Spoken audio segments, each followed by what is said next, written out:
Okay, do you still remember the first meeting you had with the two of you? How did you meet? Well, we've known each other since we was like 6 or 7 years old. Okay. So we both lived in Nottingham, and one at a time we sort of moved to London. I think I moved to London before Rob, and then we ended up sort of in flats one above each other. And you know, I'd been doing a bit of music, and Rob had been doing a bit of music, and I guess in about 1985 we started like getting into hip hop, or a bit earlier than that, you know, and just generally getting the same interest in music. And we just started messing around with a few tracks, and I think we built a couple of tracks. Then one day we had a track which we thought really needed to kind of go out as a record, and we bumped into this guy, John Baker, who was just about to start a record company, so we started G Street Records together, and then we got signed to Ireland, and it kind of just sort of grew from there. Okay, but I mean, did you know each other as kids? Yeah. And did you live in the same neighborhood? Yeah, or? Yeah. Okay, and were you friends back then? Yeah. Yeah. Okay, so and when did the music come between you? It was really accidentally, the music. You know, like Nick said, he moved to London before I did, and when I moved to London I needed somewhere to live, and there was a flat going in the house that he and my brother lived in, so I moved into that flat, and I was doing music, and at one point or another Nick had worked on some of his own tracks and he just wanted a bit of help, so I helped him out doing something, and we decided to do a track together more for a laugh, just as because we were both hearing a lot of hip-hop music and we were both excited by it. We just said, oh, let's just see if we can do a track, and it was more like an accidental thing, and the more we did, the more we wanted to do, to the point where we had a few tracks that sounded really good, and we thought we needed to make a record, so we thought, yeah, let's start a band and think of a name. And what clicked then for the two of you musically? I guess it was because we'd kind of been playing more guitar-based music before that, although we were kind of experimenting with synths, and we were into like sort of electro and stuff like that. But I think when we first started hearing people making hip-hop music, you know, we just didn't really know how they were making it, but we loved the music, and we were both got fascinated with it, really, and that's when we started working together, I think, because we both just suddenly kind of found this new music, and we kind of thought, forget all the rest of that stuff, we don't want to play guitars anymore. We just kind of got into the whole idea of making beats from turntables and sampling, and we were just fascinated by it, and that was it, really. You know, I think we just finding a common interest in music that we kind of were loving, and that spurred us on to try and make some music that was like that. And then what was so special about it back then in hip-hop? Well, I guess because there was a real energy in the air. You know, it was a very creative time for music, similar to the explosion of punk music. It was a leveler of all the music that had been happening. It kind of just it cleared the boards of everything. It was like, this is the future of music. When you were hearing Run DMC and Public Enemy and the Beastie Boys and Schoolie D and all that kind of music, and then there was other groups like the go-go music, you know, that was coming out of Washington, and then the house music, the Funk Master, Jack Master Funk, you know, and all that house sound of Chicago, and all that music was just kind of going, this is like the future, man. And it was like a huge source of energy, really, that just like made you want to erase all your previous musical history and start afresh. Because, you know, in the 80s it was very much Duran Duran and, you know, kind of shiny. Yeah, the new wave pop. Shiny pop music, you know what I mean? But when hip-hop started breaking through, it sounded like DIY, you know, do-it-yourself music, and all the early house records, although we were more into the hip-hop, it sounded like it was recorded at home, but it had a real vibe, you know what I mean? And it's why it was the same as punk, because it felt like anybody could go out and do it, you know what I mean? They could go and make some music, and it was just exciting, man. Okay, and I would like to go through the albums now. Maybe we can talk a little bit about it. Maybe you can say the first thing that comes to your mind. The first one, 33, 45, 78. I always think about Bring It On, because it was a track we used to do tracks in those days very roughly, you know. We just had the rap written down on a bit of paper, and it was, I remember, like, we'd struggled with music for a little bit, and Nick had this bit of bass line that he sequenced up on the 808, and that's how the track started. It was just this bit of double bass and a really heavy drum beat, and it's great. I really liked the inspiration for it and the energy for it. It was a kind of blueprint for our energy source, if you like, a mixture of, like, sort of 70s funk, dub, and rock drum beats. You know, it was a great melting pot of sounds. And how do you look back on it? Learning. You know, I think it was great. It was exciting because it was all new. We didn't know what the hell we were doing, but we were doing it. You don't think about whether this sounds right or it doesn't sound right. It was just like anything went, really. You know, we used to try and have a laugh. You know, we was working with a guy at the time called Cesare, and I remember, one thing I remember most about it is we were trying to make this, get him to, because he was Italian but he never spoke Italian, and we had to convince him to go and speak some Italian over this beat we had, just because we thought it'd be a laugh. I remember it took us about an hour and a half to convince him to go into the vocal booth and do it. It sounded good when he done it, though. It really sounded good. And then the next one, Supernatural, 1990. Makes me think of Los Angeles, because there's one song on that record, Elevate My Mind, which did really well on the West Coast, and it was really the first kind of time that we really started getting some sort of record sales, really. And we went over and did a lot of shows over there. We played at, like, lowrider shows in a sort of with total Latino kind of Hispanic crowd, and it was just totally alien to us, but it was so exciting as well. You know, we went up to all those big radio stations, and we were going in a jet to, you know, like, all these interviews and stuff, and it was just like, it was just incredibly exciting, because we were just two blokes living in Battersea, and we didn't know what the hell was going on, but it was, like, really exciting. It was hot, you know, we were staying in LA, you know, it was just like, it was like we were in a dream. Okay. And music-wise, if you compare that album, because you were saying the first album was Learning, and then Supernatural, what music-wise for you? For you, for him? I think Supernatural was probably the album where we started to find our identity vocally. You know, I think with the first album we were finding our energy and our positivity. Second album was a bit like finding out what our personality was, vocal-wise. You know, I think that's what we really achieved with that record. And was there one song for you maybe that embodied that, well, that newfound? Difficult to say that, really, but because there was a lot of tracks on there which had it was just like confidence in the way we sounded vocally. I think that's what we achieved on that record, on a lot of the tracks, you know. Two Horse Town, Elevate My Mind, you know, The Other Side. I think they were all sounding a lot more confident, like we knew where we was going and how we wanted to put across vocals, you know, and the way we were grooving on tracks was a bit more, I don't know, a bit more, just felt better, I think. Okay, and then, well, the big one, Connected. How do you look back on that? Just a fun time making that record. Yeah? Yeah, it was fun, man.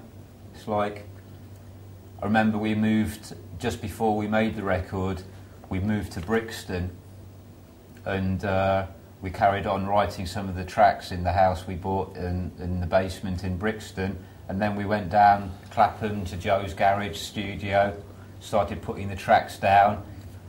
Then we moved up to studio Old Kent Road, and we spent about 2 months there, and I think we had a really good time. You know, I remember it was a really hot summer. We was hanging out, looking out on the main road, playing pool. He was writing the vocals to Connected. We went down, he started singing that line, you know, the intro line.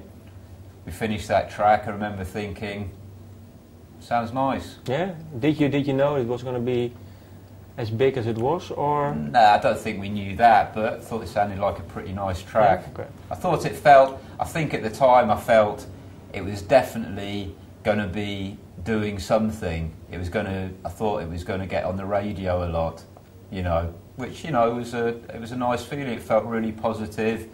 It just felt like, you know, it had just progressed in a slightly different direction, and you know, I remember thinking, yeah, we're going to have fun playing this live. Okay. And did you have the same feeling, or did you have different feelings? Or? No, I felt really good about it, man. Really enjoyed making the record. There was a lot of very spontaneous tracks on it, you know, that just happened in one day. Okay. Some of the tracks. It was really beautiful, some of it. I really liked that aspect of it. And I remember when we'd finished it, Chris Blackwell invited us up to his office, and and he said, "Yeah, you've made a really good record." Okay. You know, and I thought, oh, yeah, it must be good, man. Okay. You know. And why did it take you so long then to follow the album up? Was it one reason? I think because we'd spent like 5 or 6 years. We toured all those records. We made them all pretty much, you know, in the space. Yeah, you know, 3 years. You had three. You know, yeah, I mean, it was pretty fast. And we were just a bit burnt out after Connected. Okay. You know, I think it was a great experience. It was fantastic. It was just like buzzing for a year, 2 years.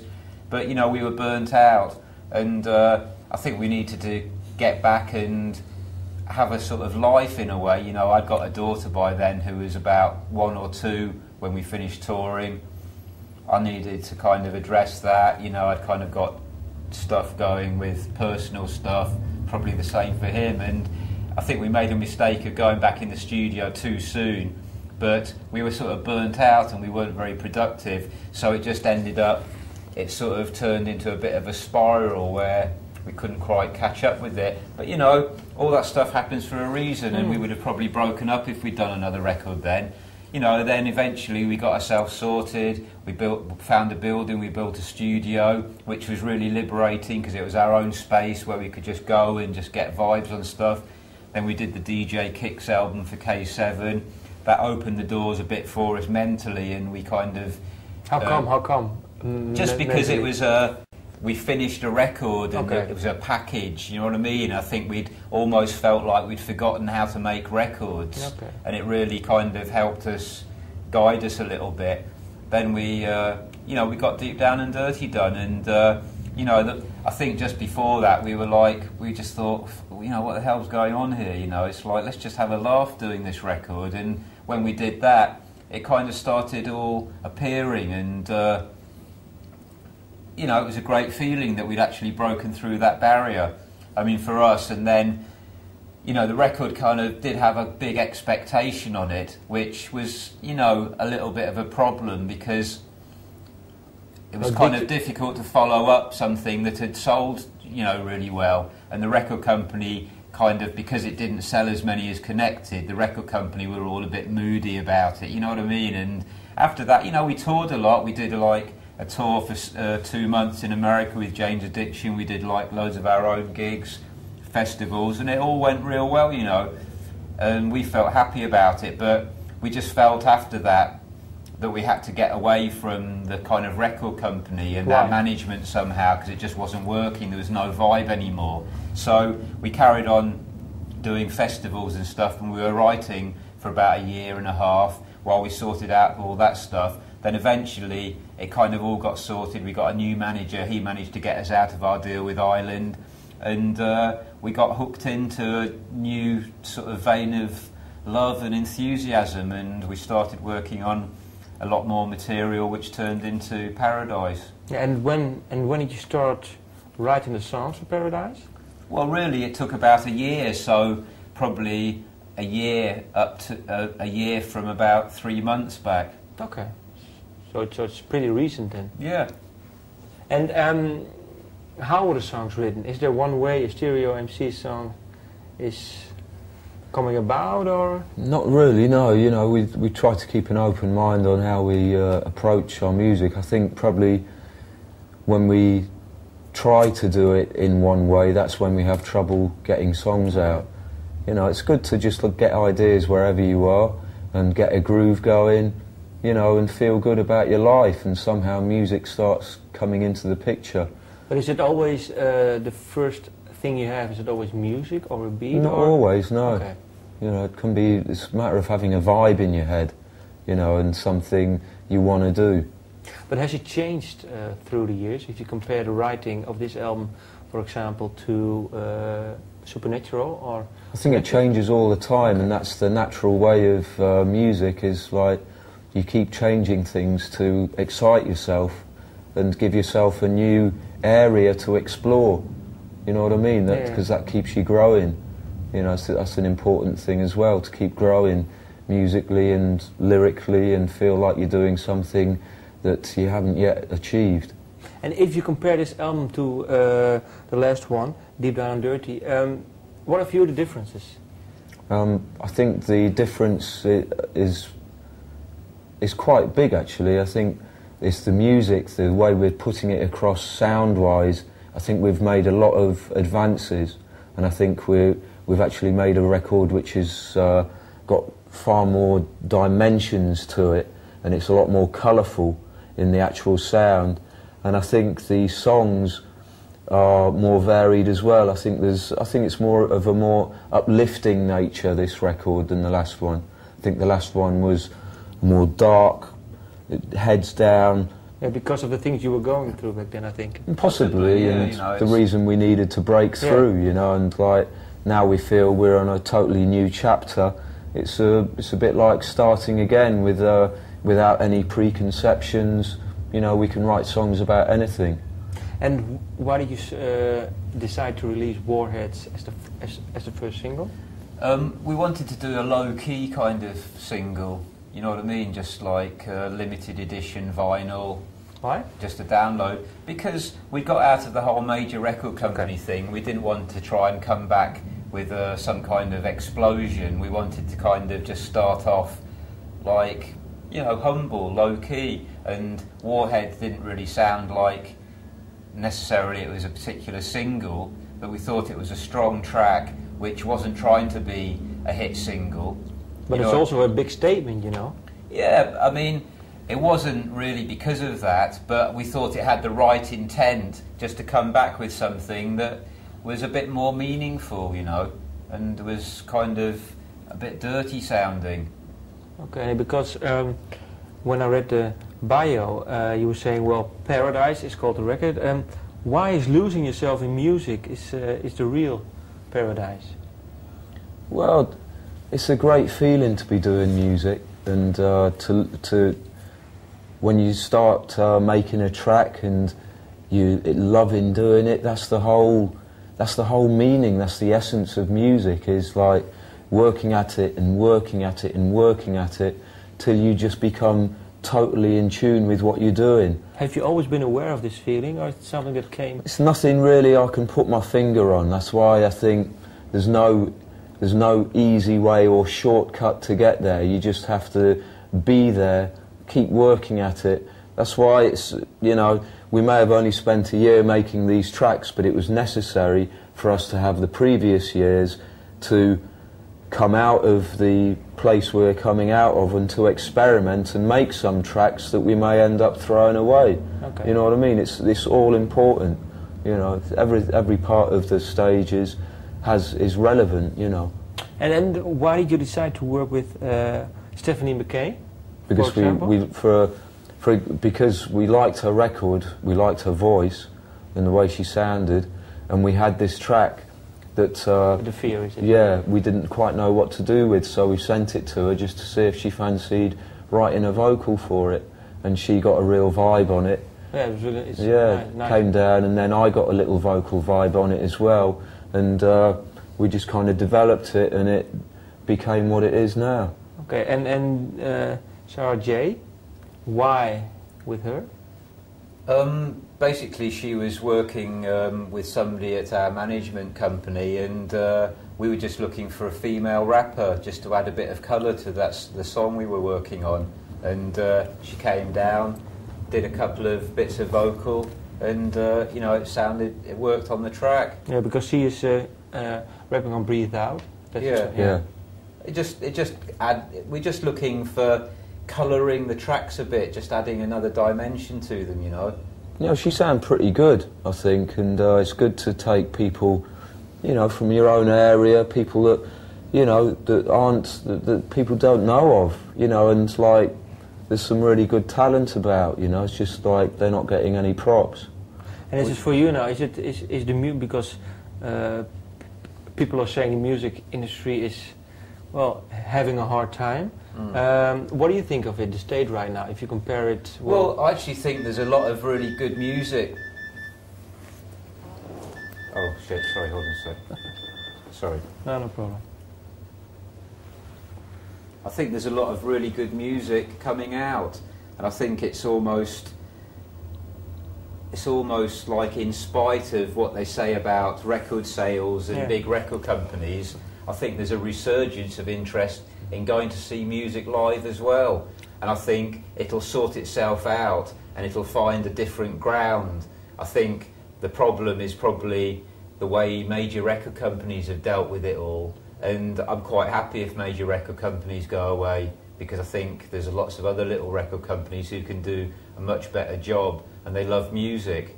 I think major record companies have forgotten somewhere along the line that it's all about the music, and they've tried to do things like that whole period a few years ago where it was all those girl bands and boy bands, and that Simon Cowell guy going on about he's had this many hits and blah blah blah. But if you listen to all the hits he's had, it's all total crap. Do you know what I mean? It's like, so big deal. You can put out crap records that sell a lot. You know, it's like, well done.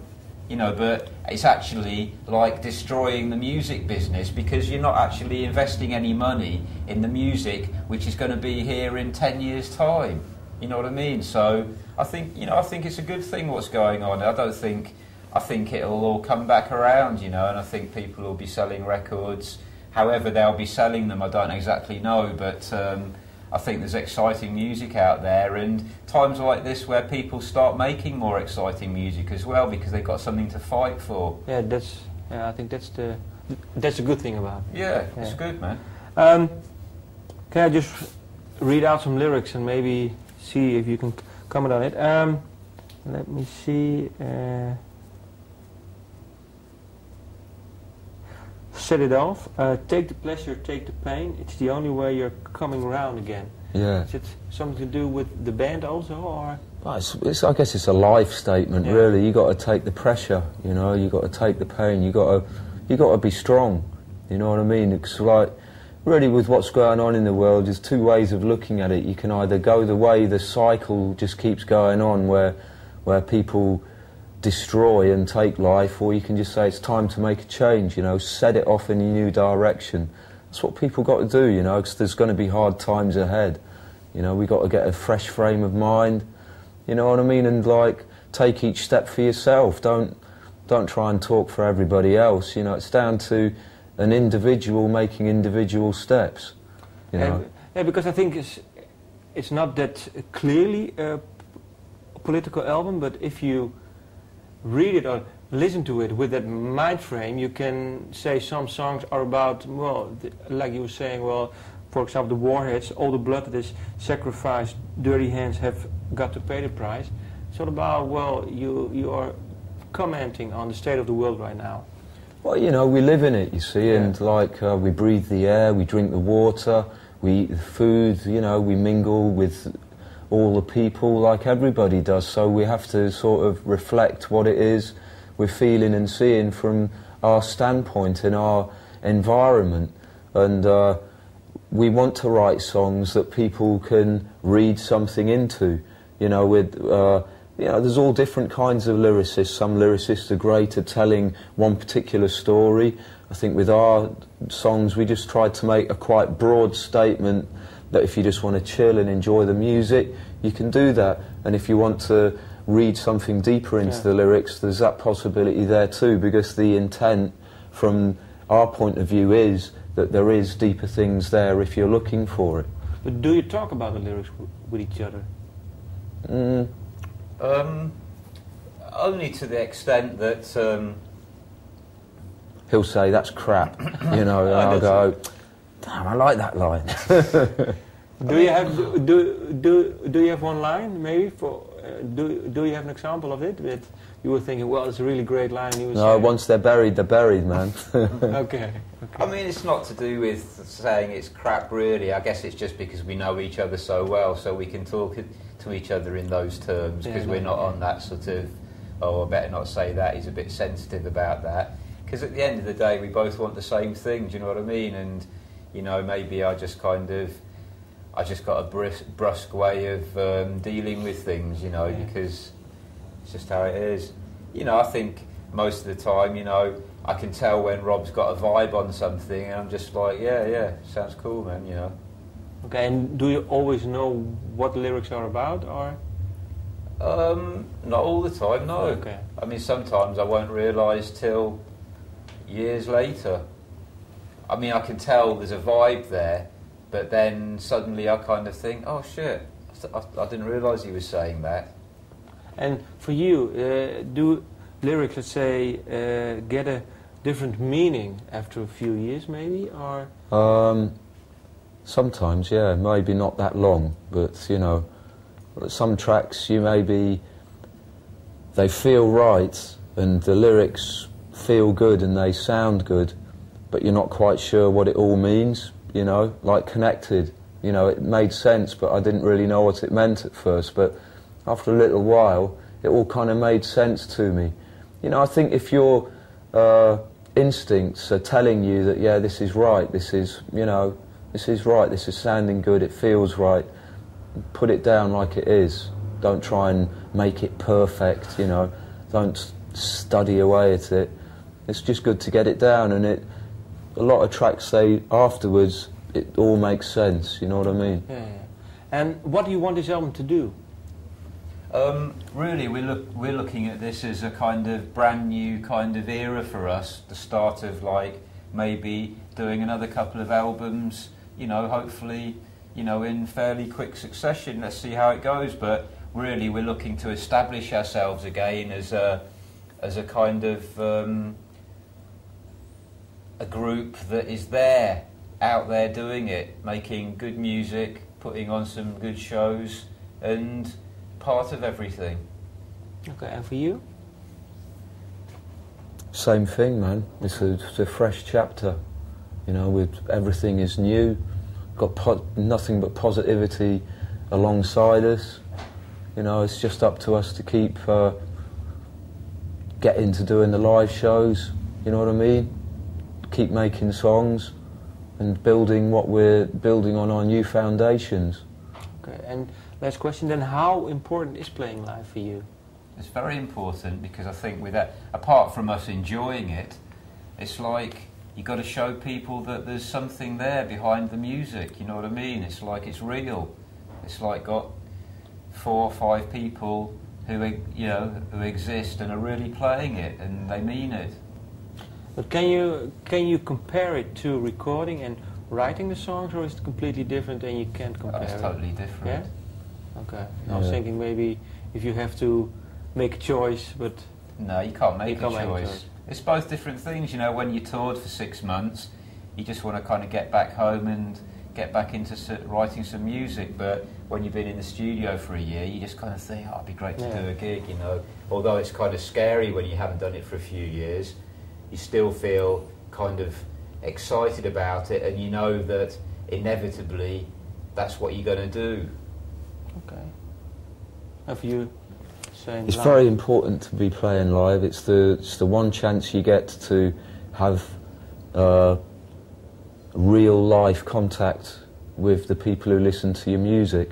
It's the one chance they really get to see, to really feel you in person. You know, it's like the most original way to express music is live, you know. So I think it's a very important thing that shouldn't be allowed to get pushed away with the way technology advances. It's important to be there, not just watch it on the TV. Yeah, no, you know what I mean? It's an experience that you have to be there for, I think. And that's the special thing about live concerts, is for the audience and the performer, it's a time that is shared, you know, and that time you got 1 hour or an hour and a half to really give everything you've got to the people who come to see you. So it's very special. Each one is very special, and you have to concentrate that time, not think about anything before or anything in front. Just that time is all that you think about. You know, it's very important. It influences you when you go back in the studio. It helps you to develop. That's what I mean. Yeah. To develop your character and your identity, because really that's where you find it on the road. You know, that's where you find your voice. But do songs change when they are playing? When they are played live? Or? Possibly, they may change a little bit, and you may expand it slightly for the live show. Yeah. You know, but that's live. That's why you know, you want people to get a little something more when you play it live. I don't think we'd think, oh, we'd better go and re-record it, because, you know, we like the fact that you do the recording when it's in its early stages. It has a special quality to it, which is kind of a bit naive, you know, and it's nice to keep that as the recording and then go out and play it live, and some ways you perfect it, you know, and make it more accessible to a live audience, you know what I mean? You find ways to get people going, you know, when you're on the microphone, but that's a different area to be looking at. Okay. Looking forward to it. Nice one, man. Thank you. Nice one, Thank man. you. Peace.